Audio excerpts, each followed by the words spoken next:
Nexus PMG welcomes you to the Bigger Than Us podcast, which we as energy geeks lovingly refer to as the BTU. Bigger Than Us is a podcast that focuses on ideas that will shape the future of our planet and ultimately our existence. We will occasionally lean into energy topics because, after all, it's the key to our collective survival. But we'll also explore other ideas and topics that we believe will have an impact that is bigger than us. And now, on to today's show.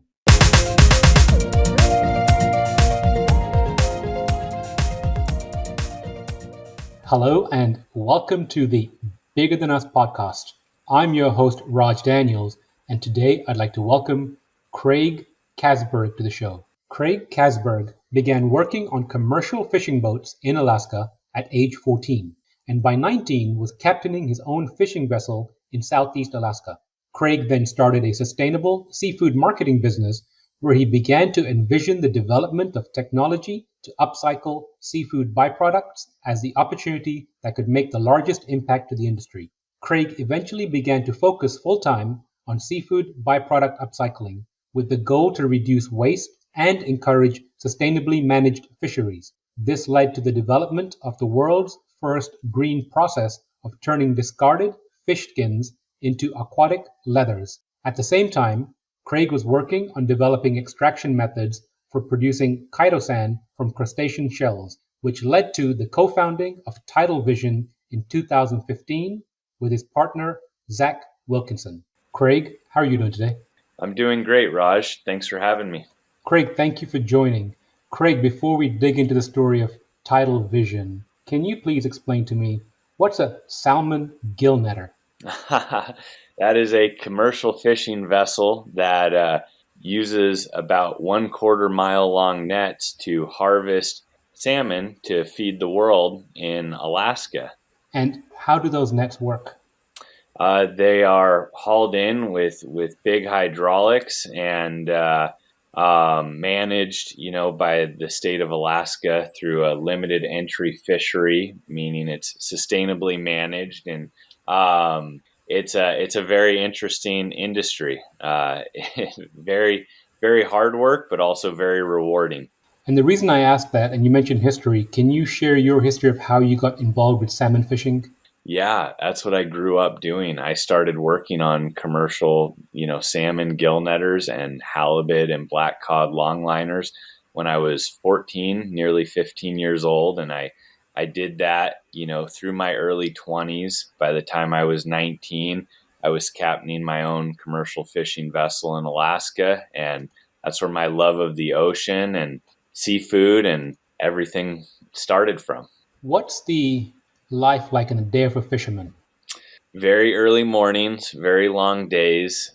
Some of the lessons I learned in those years of my life, though, were sometimes the biggest rewards come when you think outside the box. You try fishing, a new area that maybe you're not familiar with, and it's very rewarding work because you can look under the fish hatches and see, the thousands of pounds of fish that are harvested and think, oh my goodness, I did enough work today to feed 2 or 3 or maybe even 4 or 5,000 people a meal.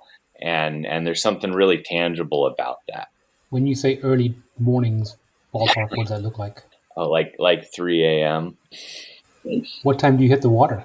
Oh, I mean, we would do trips for many days on end. The longest commercial fishing trip I ever did was 28 days at sea. And you would unload your fish every 24 hours to what are called tender vessels. But usually, more like 3 to 4 days, but sometimes 28 days straight. Can you walk us through that 28-day journey? What does it look like? What's a tender vessel?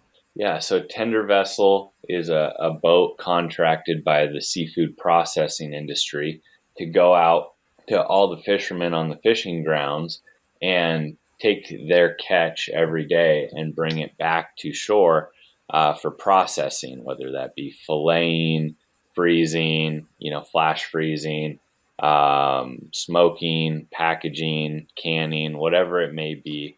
And doing that every 24 hours. And I'm sure there's some methodology. How does the tender vessel distinguish between the different catches from the different boats? Yeah, they put the fish in ice holds with totes, and they're able to separate them where that makes sense for their business, and they do separate them by species and sometimes down to the individual vessel. But the transaction happens when you unload from the fishing vessel to the tender vessel, because the hydraulic cranes they use pull up 1,000-pound bags at a time called brailer bags, and they have a scale at the end of the hydraulic crane, so you know how many pounds of fish you unloaded. That is really interesting. I appreciate you sharing that. The transaction happens at the point of which they collect the fish. Yep. So, like I mentioned, Tidal Vision. Can you give the audience an overview of Tidal Vision and your role at the organization?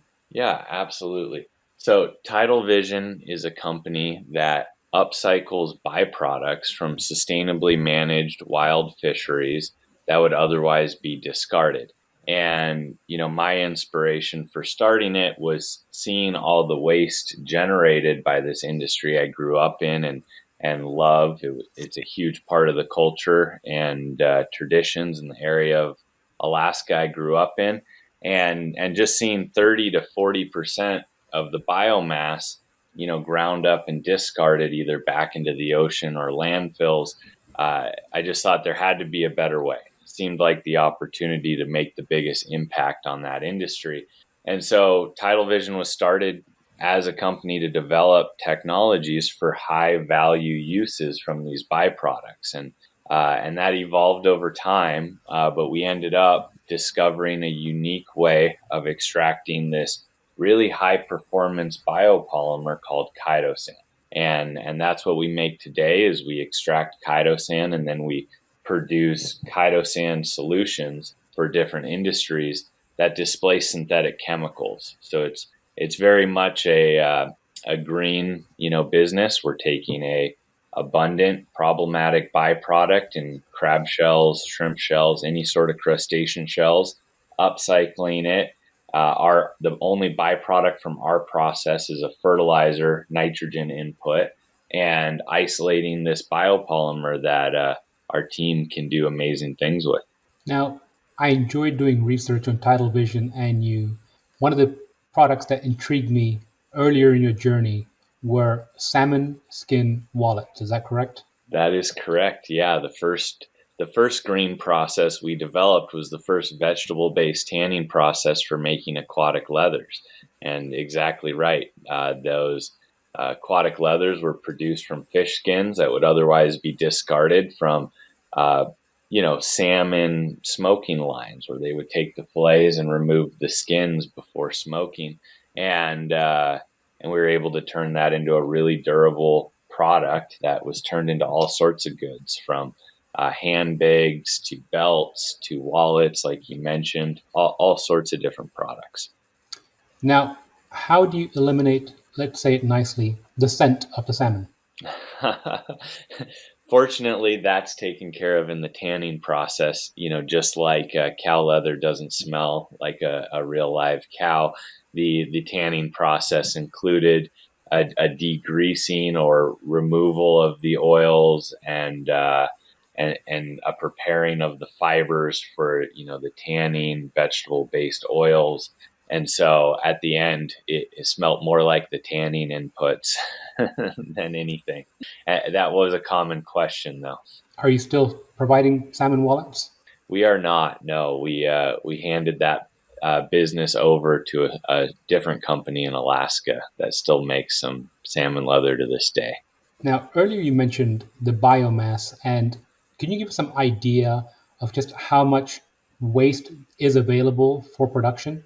Yeah, in Alaska alone, approximately 2 billion pounds of seafood byproducts are just discarded every year, annually.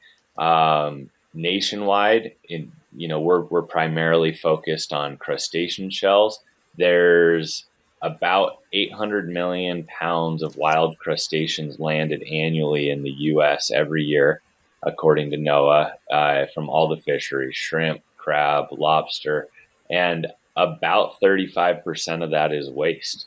And what currently happens to that waste? It's currently discarded, and typically it's ground up and put in landfills. And crab shells, shrimp shells, lobster shells, they're made up. They contain about 40% calcium carbonate, which is the same thing as in limestone. So it's very slow to naturally biodegrade. So the seafood processors are no longer allowed to dump them in the ocean in front of their plants because they bioaccumulate there when they're concentrated. And so they either end up in landfills or incinerators. So, as I said, I enjoyed researching you and your company.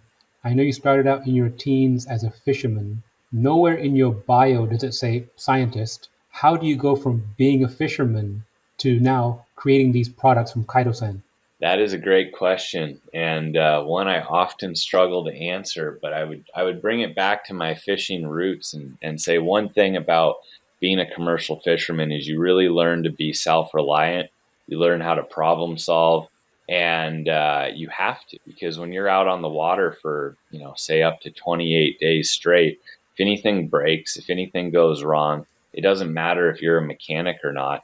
You need to figure out a solution, and if you don't have that knowledge, you need to know how to ask the right questions over the radio to get the information and be able to find a way home safely. And so I think growing up in that environment, those those sort of traits or skills, if you will, come second nature to me. I like to say I'm really good at connecting dots. So when we started this, I met my business partner, the other co-founder, Zach. Uh, we were introduced by a mutual friend named Johnny Fishmonger, a character of the Alaska seafood industry, who said, "Yeah, Craig, you have to meet Zach because there's only one other person I've ever heard talk about chitosan, and neither one of you will shut the f up about it." And I said, okay, and Zach had a network of researchers and scientists, and he introduced me to one, a gentleman named Chris Griggs with a PhD in chemistry. And I said, Chris, like, I have this idea. I've been researching it a lot. What do you think? He said, I think it has merit. And we put together a plan and approach. We have a certain process for R&D here that we still use to this day. And we developed this extraction process, the first green method without using strong acids and bases to extract chitosan from crustacean shells. And we've just grown and continued to innovate since. But I want to double down on this idea of problem solving. I understand problem solving when you're out at sea, you said 28 days, your life is potentially dependent on it. Extracting chitosan from crustaceans, your life didn't depend on that. And you mentioned researching it a lot, which is, showing some drive, but what moved you so much that you decided that, what, I'm going to go down this path? That's a good question. The potential impact of it is what did that for me. Both from the seafood industry. Hey, well, it's one thing to just force an industry to dispose of things in a certain way. It's another thing to say, carrot versus stick. Here's a better way, that we can turn that biomass into something useful for the world. And then, what really got me excited was seeing the different potential applications for chitosan. So chitosan's a biopolymer, and there are many biopolymers. What makes chitosan unique is it's the only one in the world with a positive or cationic charge. And that gives it all sorts of unique properties that I'm sure we'll talk about shortly. But it's also the second most abundant in nature, only behind cellulose, the building block of all plants. So I just saw an enormous opportunity where the scale of this biomass was available to, if we could figure out a green way of extracting it, we can do all this good and create all this value and displace all these synthetic chemicals that have a positive or cationic charge, because chitosan is the only natural material with that property. So although my life didn't depend on it, certainly, I would say I probably became what most would consider consider obsessed with it, and just as determined. Well, you sound obsessed, which is a good thing. Can you double click on the properties and then some of the current use cases of or for chitosan? Yeah. So chitosan is 100% biodegradable, biocompatible, completely non-toxic. It's even hypoallergenic, even for people with shellfish allergens. And our company is setting some new QA/QC procedures industry wide for testing that down to 20 parts per billion on every single batch of chitosan we produce and all of our finished goods. And having a positive or cationic charge means it binds to anything that's non-ionic or anionic, meaning negative charge, really well. And so in commercial water treatment, for example, a lot of the pollutants that need to be removed from contaminated water, such as a lot of different heavy metals and all sorts of different pollutants, have a negative charge. So chitosan can be used to bind to them so they can be removed.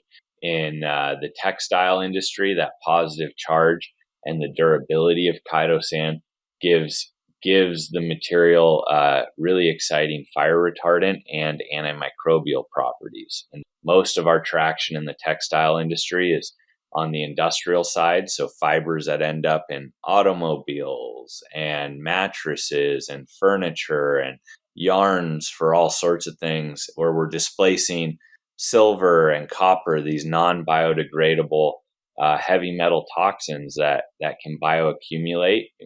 Some of them can be absorbed through human skin, like silver nanoparticles, and they end up, as these products are disposed, leaching into our groundwater and ending up in our waterways where they're persistent pollutants.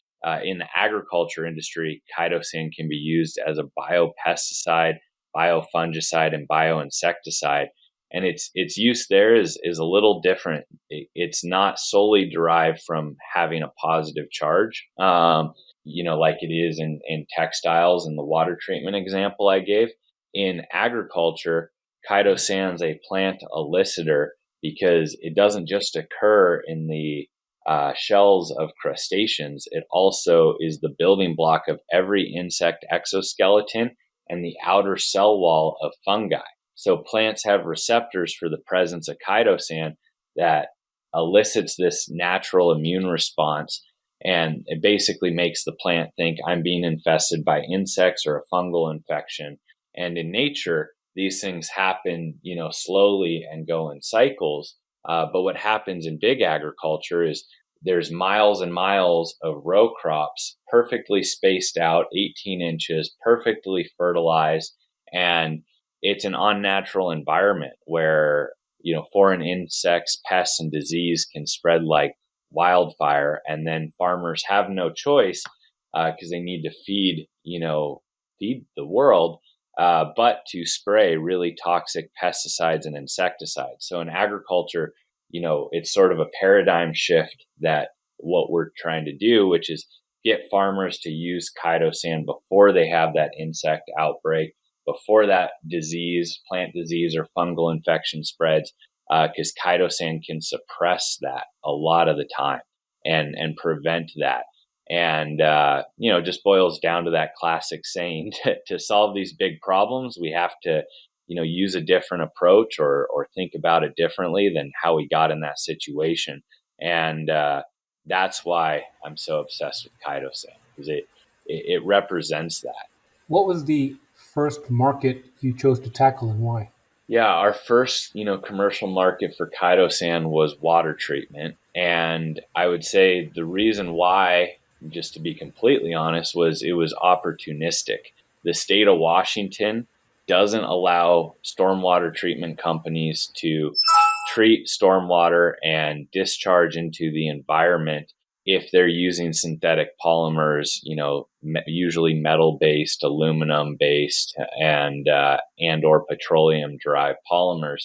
So there was a really clear opportunity, and right in our own backyard, we're headquartered in Bellingham, Washington, and now our stormwater treatment product line, Tidal Clear, is used to remove pollutants from stormwater everywhere from British Columbia down to Southern California, and to the tune of billions of gallons annually. And so it was the first opportunity that we could address the quickest while we were growing. And not asking you to pick favorites, but which market are you most excited about? That sounds like picking favorites. I am excited about all of them for different reasons. I believe in 10 years, the biggest impact we can make is in the agriculture space, by, transforming that industry's reliance on pesticides, insecticides, fungicides, that all these resistant issues are growing. All these fungicides, insecticides, pesticides cause an increase in resistance, and therefore more and more have to be used over time.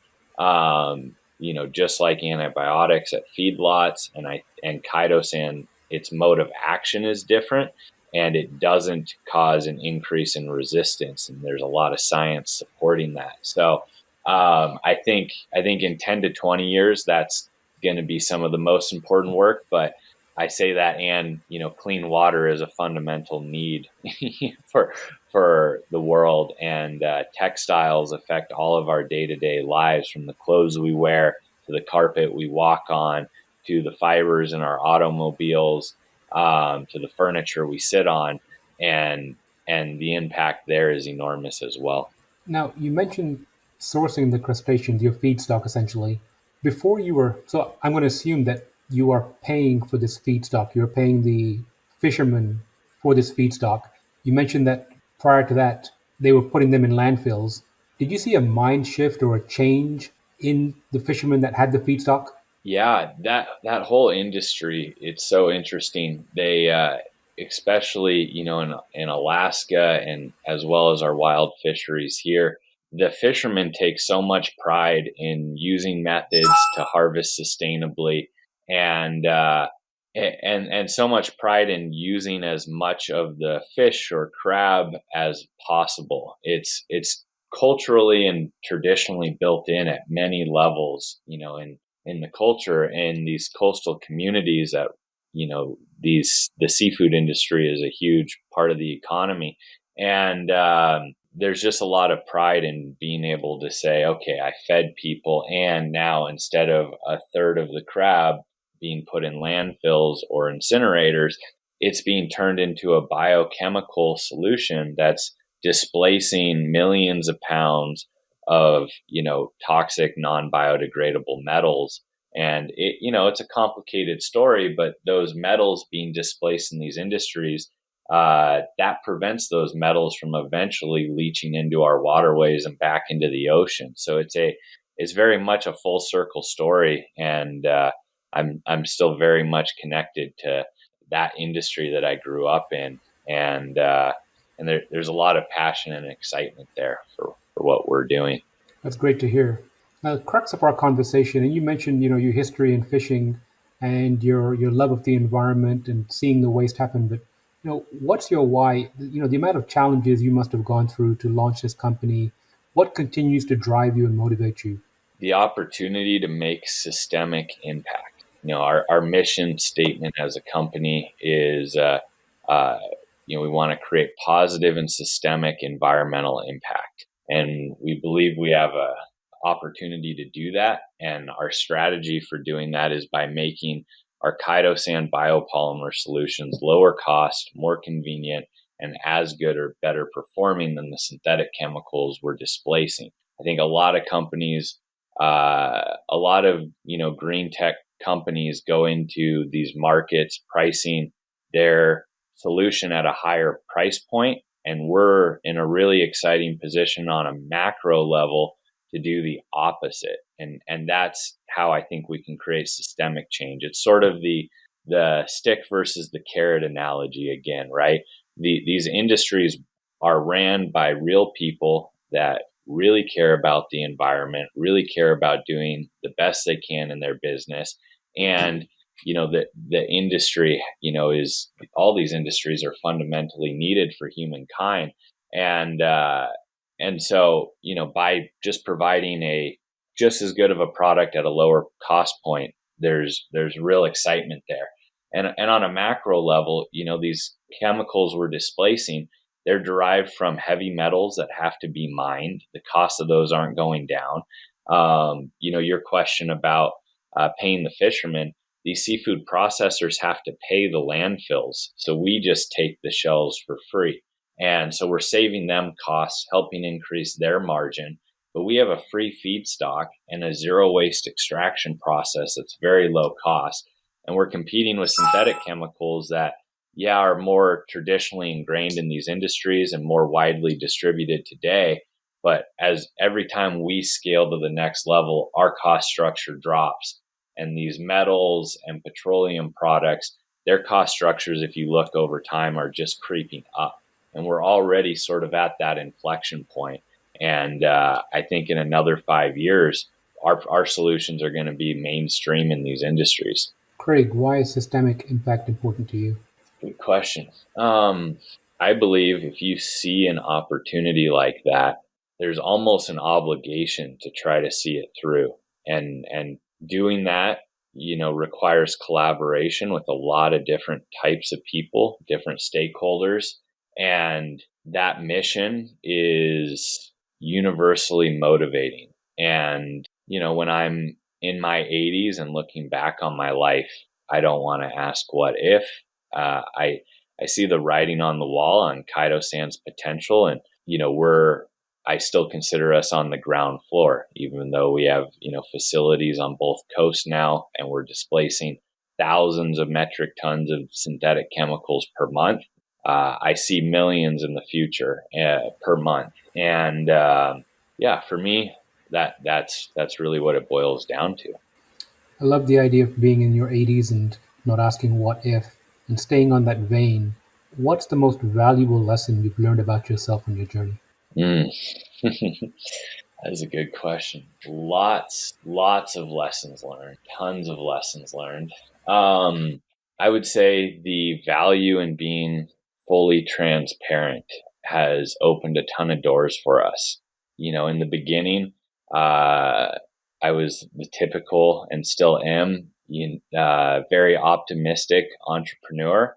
But how we've been able to have the successes that we've experienced wasn't our own doing. It was by getting key insight and support from our customers. And so going to our customers and saying, look, here's where we're at today. Maybe we can only produce enough, of this, product today to displace 10% of your company's use of these other. But if you help work with us and help tell us what we can do to improve, I mentioned problem solving. We'll figure out how to get there. But you can't do that in a black box, right? So you really have to be willing to show your cards. And what I've found is if you do that, you not only get the support and insight, you also get a big fan in the process, encouragement and maybe doors open that you weren't even expecting. So that's one lesson. I've learned many lessons in my time here.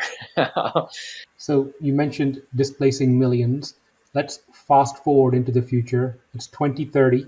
If Forbes or Business Week were to write a headline about Tidal Vision, what would you like it to read? I would say Tidal Vision's vision came through. The multiple industries were transformed with chitosan, and the transformation of industries, key industries, to being fully sustainable in their practices was achieved. I love that headline. Now, you mentioned transparency and you mentioned the enrolling of fans or people to help you on your journey. But my last question is, and this could be professional or personal, is if you could share some advice or words of wisdom with the audience, what would it be? Lots of advice. I would say be willing for big problems to do the work of approaching things from a first principles standpoint. That's really served us well. All of our big breakthroughs have come when we've done that. It takes a lot of work, a lot of energy, can't be done in all situations. But really, question why things are done the way they are and try to really understand as much of that context as you can. And then I would say, professionally, in my position, as a CEO of a quickly growing company right now, my most important job is to instill that big picture context into a team that is capable of executing in their domain, that they run, that they make decisions in our business. And, we're trying to innovate quicker on the product development end, not slower as we grow, like you see in a lot of companies where things become highly decentralized and probably more predictable and on the execution end, but innovation really slows. We're really focused on the opposite. So making sure that decision making, we call them captains at our company. Of course, we kept the nautical themes, but having really well-informed captains and informed with the context of the big picture of where the company is going, so they can make decisions quickly and also are always actively seeking that context if this is someone leading our textile team on the trends in that industry, same in agriculture, same in water, and all the way down to our production teams. There's always room to improve, and big monumental systemic changes like we're aiming for are done by the accumulation of many seemingly small changes done many times over a long period of time. And so, yeah, hiring great people that you can trust and just focus on context in the long term would be my advice professionally. So I know I said last question, but you brought something up that I want to double click on for a moment. You brought up first principles. For those that aren't familiar with thinking in first principles, can you elaborate? Yeah, absolutely.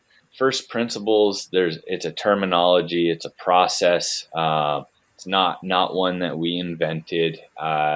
It's one that a lot of famous, entrepreneurs and investors use. I know Elon Musk references it as some of a principle that they have at Tesla in their R&D and development teams. It basically means starting with just what you really know to be true. So oftentimes the starting place on an idea or development is derived from experience, which, is often like analogous thinking, like I've seen it done this way, therefore we should do that. And ideas are limited at the start. And I think the most crucial part of R&D and innovation is where you start, the questions you ask at the start, and really, asking, okay, it's good to know the industry does it that way currently, but why, and why, and why, and until you really just know what are the hard truths, and from that, how can we build from where the hard truths exist today to the vision we have in the future. And it's a very long, challenging methodology for critical thinking. So it can't be done in every situation where maybe decisions need to be made, quicker. Sometimes things like, certain frontline things. But I think on really big picture approaches and new product development, I believe it's crucial. I'm going to keep going just because I'm a fan of this subject matter. You're a CEO, you're terribly busy. How do you carve out time for long, challenging critical thinking? That is a challenge. The biggest success was hiring really smart people that I really trust to take off the day to day from me in the business. The first couple of years, there were so few of us and we were all wearing so many hats. And I still work 70 to 80 hours a week, just like I did back then. But back then, so much of that 70 to 80 hours a week was putting out fires, just dealing with things that needed responding to. And it was really hard to be intentional, in those first 2 years about carving out that time. Now I'm getting to a point where I would say nearly 70% of my time is spent on things that are multiple years in the future, from their full purpose or execution come into fruition. And I continue to just prioritize that. And I love that. I love working on things that are not tangible today and connecting whatever dots, solving whatever problems, whether they're internal at our company or external, that are, going to come to life in 2, 3, 4, 5 years. I get to live in the future every day, and I love it. I appreciate that, and I admire that too. You said something earlier regarding ideas are limited at the start, and I guess adjacent to your first principle comment, I learned about availability bias. Are you familiar with that? I'm not familiar with that term. So essentially, availability bias is that the ideas that you've most recently been exposed to are the closest in your mind. And so when you think of perhaps a problem, the solution that you think of first is the first thing you've been exposed to recently. And if you don't go back to first principles and continue asking why, then you'll just stay with those first instinctive ideas, which aren't always helpful. So I really appreciate that because depending on what you've been reading or exposed to, perhaps through company, people you're around, you're influenced by those initial ideas, and that's why it's called an availability bias. Yeah, fascinating. That makes perfect sense to me. Well, Craig, I really enjoyed this conversation, and I look forward to the future of Tidal Vision and catching up with you again soon. Awesome. Thank you, Raj. Appreciate you hosting me here. Thank you. Thank you for listening. If you like our show, please give us a rating and review on iTunes. And you can show your support by sharing our show with a friend or reach out to us on social media where you'll find us under our Nexus PMG handle. If there's a subject or topic you'd like to hear about, send me an email, btu@nexuspmg.com, or contact me via our website, nexuspmg.com. And while you're there, you can sign up for our monthly newsletter where we share what we're reading and thinking about in the clean tech, green tech sectors. Bigger Than Us is a Nexus PMG production.